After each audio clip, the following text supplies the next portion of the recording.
Hello. That last stamp in our title sequence was a twopenny mint post office Mauritius of 1847, and it would be worth £150,000 of anybody's money. That is, if it was for sale, but it isn't. It's part of the British Library collection, and it's locked up safely in a vault. Not, of course, that stamp collectors would say that they're interested in the money, or at least that is what they'd have us believe.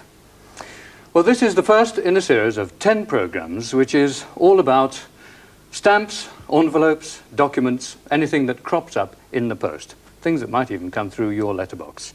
And this first programme really hinges on the question, why collect stamps? And to help me find that out, I have my fellow reporter, Jill Cochrane, and a small gathering of self-confessed collectors. Dr. Douglas Latto combines professional obstetrics with, we understand, a rather nice line in elaborate practical jokes. Perhaps he might produce us a first-day cover of Edward the Confessor. I don't know. Dr. Jean Alexander says she's a doctor of ice cream, but I know that that conceals high qualifications as a food scientist, and actor extraordinary Mr. Kenneth Griffith, who makes no claims at all, except, of course, when he's acting. So, why do people collect stamps? Jill.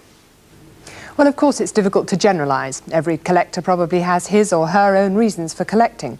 But we took a camera team to the British Philatelic exhibition in October, and John Percival put the question to a number of passing philatelists. Well, I think everybody collects something in some way or another, whether it's bottle tops, picture postcards, old Christmas cards, or anything. Stamps are, I think, quite a fascinating field. You've got plenty of scope. I don't think it's necessary. It is just fun. And it's something, especially for a woman, I think it's very good because it gets one out of the house. You know, join a couple of clubs and meet people, go to exhibitions. That's all. I don't think it's necessary, and it certainly shouldn't become a compulsion, I don't think. And you know, I've never let it. I find it very relaxing. I find the seeking of information in official archives rather a form of excitement, really. And when I find a document that ties up with some of the information that I've found in rubbish bins and things like this, it gives me a kick. I think that's all.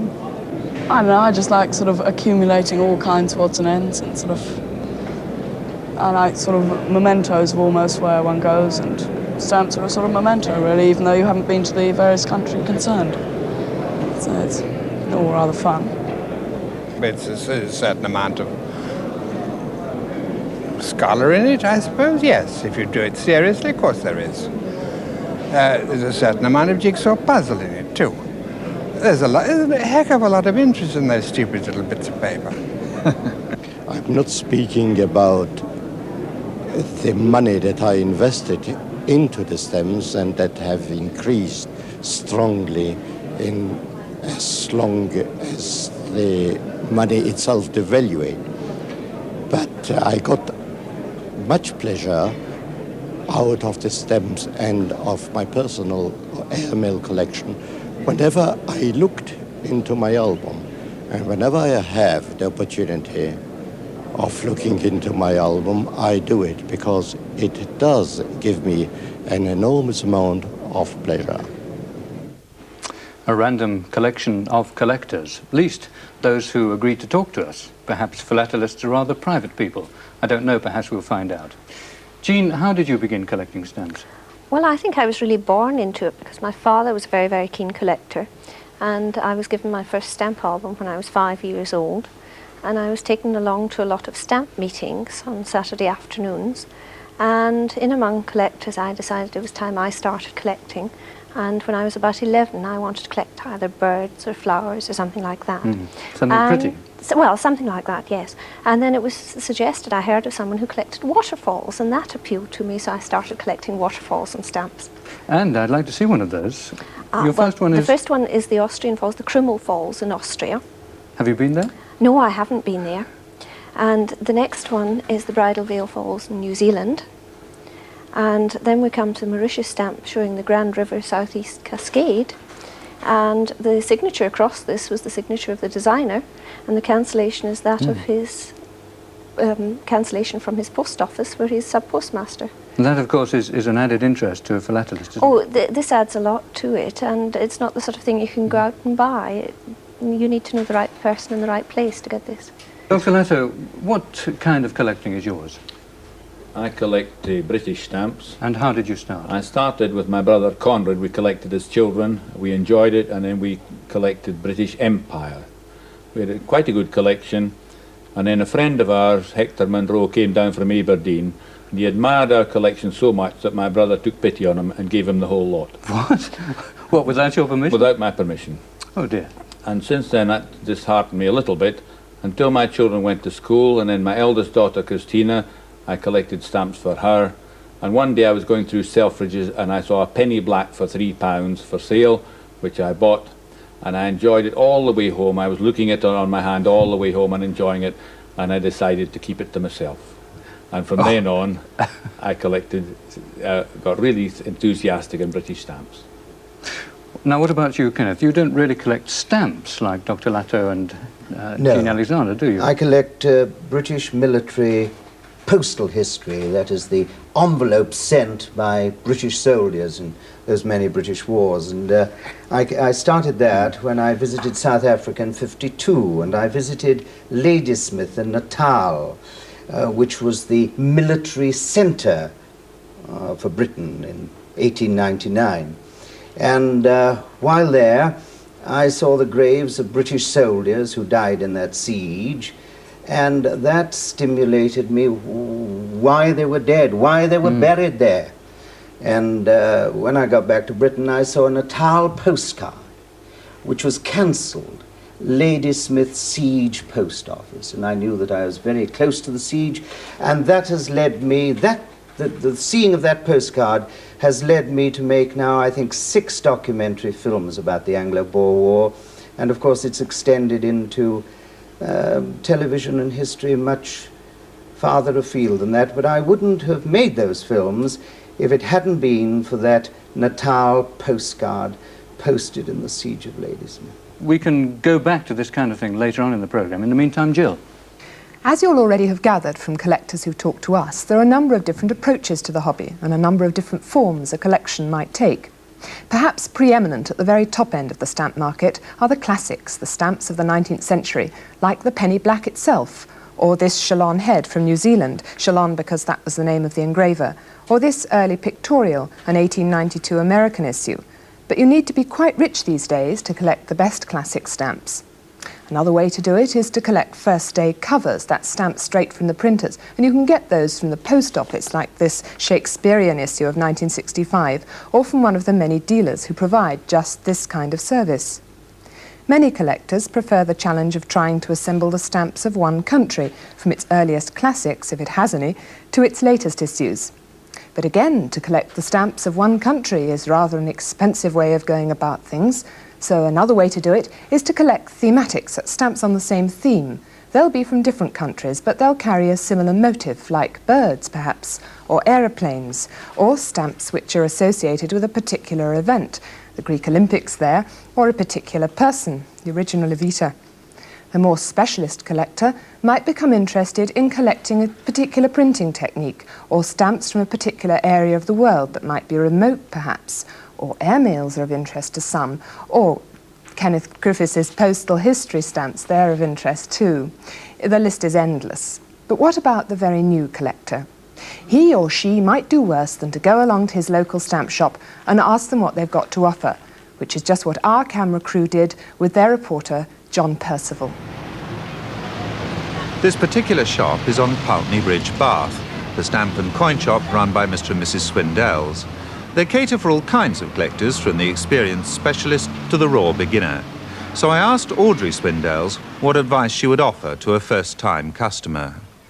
If it's a child, we generally sort of think about these packets, because kids like, to begin with, they like quantity rather than quality, and they want to fill an album, something of this sort, you see, and just put loads of stuff in, and they like these kind of things. Now that is rather nice. That's a thematic packet, and it's only in the last few years that this has been an acceptable form of collecting, and it's great fun, and it's a lovely thing for some children to start with who don't want, perhaps they haven't got the same interest in geography and they don't want to find all the different countries, so they can just collect ships or dogs or anything like that. And in my opinion, you know, so what, as long as it starts them off, as long as it gets them interested. Now this is the stamp that I mentioned to you, and it's got pretty good gum, and but as usual the perfs are rather rough. Crude, yes. And you can see... Oh, it's got some OG on it. It's still got original gum, and it will be quite a passable stamp. Brilliant colour, isn't it? Well, it's well centred for that issue too. It is. Normally, the perfs are extremely crude. Yeah. As you can see, this paper is still in a lot of these. Yes, they've not been punched out, no, have they? No, they used not to clean the perf machine often enough, and it would leave paper, and you'd get blind perfs. You can see it better from the back, in fact. Yes, that's true. This particular stamp, a Western Australia penny red of 1864, is about to become the property of Mr. Peter Basterfield, who specialises in these issues. Yes, that's a nice clean cover. I can't see any plate varieties on it, Harold, unless possibly there are. There's a good stroke of colour through the R, but unfortunately no double tails for it. No. They don't grow on trees, unfortunately. No, that's right. We'll have that one out, definitely. Jolly good. That was the almost scholarly concentration of the serious collector there. Now, Jean, when you're on the auction room floor buying stamps, do you find that there are many other women philatelists? Yes, there's quite a number of women philatelists, but I think in a lot of cases more women be keener if their husbands could afford to let them collect. And do the great dignified philatelists, the men that you come up against, do they treat you seriously? Oh yes, very much so. As a collector? Yeah, I get looked after very, very well. Yes. The waterfalls, of course, we talked about before, are really but quite not frivolous. nearly so many women collectors as men, not nearly so many. That's a pity, really, isn't it? Yes and no. Your waterfalls are obviously something that's pleasant, it's fun. Yes. But have you a more serious side to your collecting? Yes, the main interest I have is in the 1929 Postal Union Congress issue. In 1929, the Postal Union Congress was held in London, and to commemorate this, the Post Office issued 5 stamps, a halfpenny, penny, 3 halfpence, 2pence halfpenny, and a pound stamp. There we see the halfpenny block. Now, what's particularly interesting about those? Well, to me, I am very, very interested in the plates that were used to print the stamps, and in the little markings in the Jubilee line which bounds the actual block of stamps, and under the 3rd stamp you see a little white marking. It's just a breaking of the line, really? Just a breaking of the line. That's of great interest to me. That proves it's plate 3. Well, why is 1929 and that Postal Union Congress so interesting to you? Well, when I started collecting this, no one had really studied the issue, and I had a clear field before me. No one really liked the issue.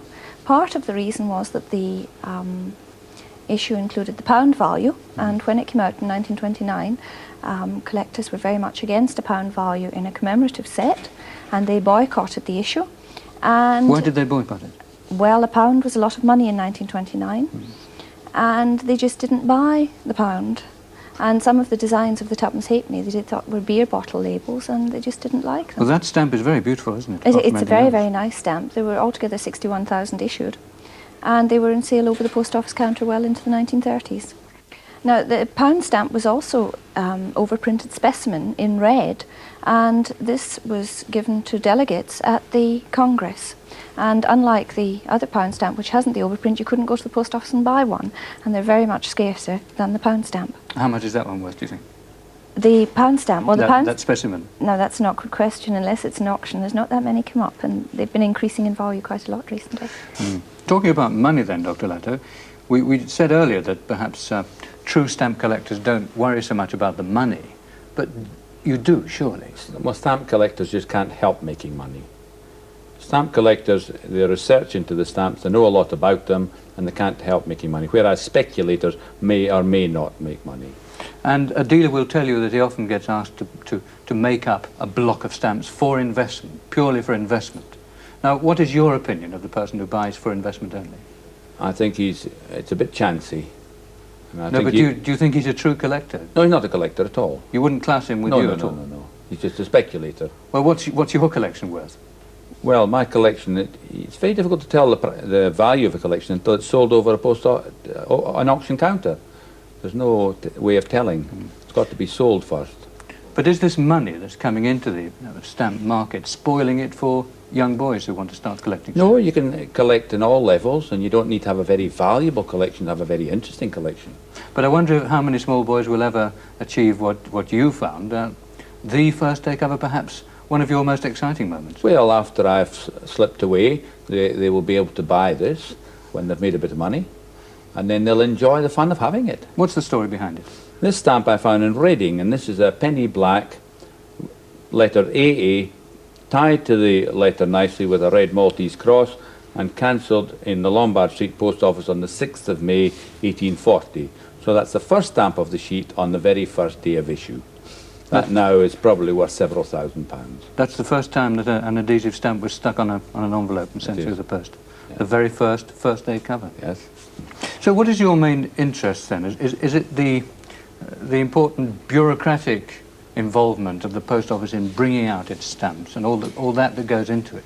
Proof sheets, for instance. Proof sheets. I'm very interested in proof sheets, and I wrote 5 articles on proof sheets, and since then they've increased in value some 100-fold, which wasn't a bad investment. And some of the later proof sheets, there are very few stamps missing from them. The proof sheets stamps were taken off after the Postal Union Congress and sent to the colonies, about 22 off each sheet. But later on they stopped cutting them off. But here is a sheet of 1900 stamps, of which there are only 2 missing, and I have them both. The first one cost me £36.10 and the second one £85. And Tony Dorigi said the second one, I told him I'd bought one, he said the second one must be in the Royal Collection, and I said no, Doug Latto's got that one as well. What are they worth now? Difficult to say. I wouldn't, I don't want to sell them at all. Since it's very popular to knock the royal family on television at the moment, I think it might be worth mentioning that there's a very strong rumour that His Majesty George V, with a royal pair of scissors, nicked most of those missing stamps. Would you care to join me in that? That's quite right. He and Lord Crawford went together and helped themselves, but they didn't get that one. No, they didn't. Where does the practical joker in your nature come out that we mentioned before? Well, I make various investigations into post office. For instance, the smallest letter allowed in that time was 4 inches by 2 3/4. And so I put a smaller letter through the post, and then a smaller and a smaller and a smaller, and eventually they were not acceptable. And so I said, in that case, it's a parcel. There's no minimum size for parcels. Was it delivered? And the 2 parcels that I put, they were cancelled with a parcel, but next morning they didn't arrive. And I was a little upset about it, but of course, naturally, at 11 o'clock, a 4-ton lorry trundles up to the door, and when they find my parcels, they were duly delivered. And also, haven't you yourself appeared on the facial stamp? How did that happen? When Winston Churchill had his picture on stamps, designed by David Gentleman, of which I've got these designs, I decided to put a picture of myself on a stamp, which I did, and the picture came through in quite large numbers, one imperforated and the rest perforated with a leather puncher. It actually came through? Came through the post. Couldn't you have done time for that? Yes, I'd like to know. Quite, weren't you breaking the law? I was breaking the law probably, and they asked me to come on television then, but I thought there's no excuse for breaking the law, and so I laid low. But I got 180 letters from all over the world wanting mint blocks of 4, used blocks of 4, and things like that. Are they valuable? Well, none have ever been sold, and so I would have spoiled the joke if I'd sold any of them. I'd like to return to this Ladysmith siege and be very serious about it, but I am preserving my sense of humour, I promise. I'd like to return to this because I don't think you really got the serious message when I start. You see, that cover, that envelope, says, I mean, the postmark reads in 2 straight lines, Ladysmith Siege Post Office, 17th of February 1900. The pen inscription says no stamps, and it's to Major Donegan, Royal Army Medical Corps, Cavalry Brigade, Dutch Reformed Church, Ladysmith. That was posted. That was posted to the senior medical officer of the Cavalry Brigade in Ladysmith during the siege, and I think it was sent from a doctor also, unless he sent it to himself, which he might have done. But the Boers who were besieging Ladysmith, they also had their postal service, and they carried with them into Natal, the British colony of Natal, they carried their own stamps, their Republican stamps, and that is a Transvaal penny Republican stamp, and is cancelled Hoofdlager. Hoofdlager means headquarters, Ladysmith, 23rd of December 1899. So this cover is besieging that one. Well, they're obviously all very enthusiastic about their collections, and enthusiasm is a vital part of collecting stamps. But of course, so is equipment, and that's what I'm going to show you now. Probably children will start with an album like this, which is a pictorial album with the stamps of different countries in there, but they'll soon gradate to something a bit more specialised than that. A loose leaf album like this with this one here, with graph paper inside, so that when they actually put the stamp onto the page, they can line them up quite simply, like that. When they're putting the stamps into the book, they'll be using hinges, and it's wise to get quite good quality hinges, otherwise you'll damage the glue on the back of the stamp. Sometimes the glue on the back of the stamp is as important as the picture on the front. And in fact, if you're very careful, if you're very worried indeed about the glue on the back of the stamp, there's this rather specialised album here, which has got a vinyl strip in it, and this is particularly for mint stamps. Here we are, we've got the mint stamps in this vinyl strip here, so that they never actually have to have glue on the back of them. That's a very specialised album, and there are other albums, of course, for things like first day covers here, and something that's akin to the ordinary photograph album where you can put postcards. You see I'm actually touching stamps and hinges with tweezers. I'm getting quite used to doing this now, so that the oil from your hands doesn't actually get onto the stamp and damage it. And if you want to look at the finer points of a stamp, you'll need a magnifying glass. But of course, the true collector will need the collector's Bible, the Stanley Gibbons World Catalogue, and that tells you just about everything you ever need to know about what stamps are worth what, although of course, as they said, that unless you're actually auctioning stamps, you don't really know the true value of them. You don't have to have something quite as expensive as that. You can have this little book here, which tells you all about British stamps, and that's only 95p. I think that's jolly good value. So stamp collecting can be as expensive or as cheap as you like it to be. You can get the stamps off friends, off envelopes that actually come through the letterbox, or you can invest thousands on a philatelic rarity. And that's it for this week. Our thanks to Dr. Jean Alexander, Dr. Douglas Latto and Mr. Kenneth Griffith for allowing us to peep into their very fine collections. Next week, we shall be going back to where it all started, at postal history, from the ancient Egyptians to the invention of the first postage stamp in 1840. Until then, can I leave you with this little thought? Postage stamps were once defined by somebody as dirty bits of paper that someone else has spat on. Makes you think, doesn't it? Goodbye.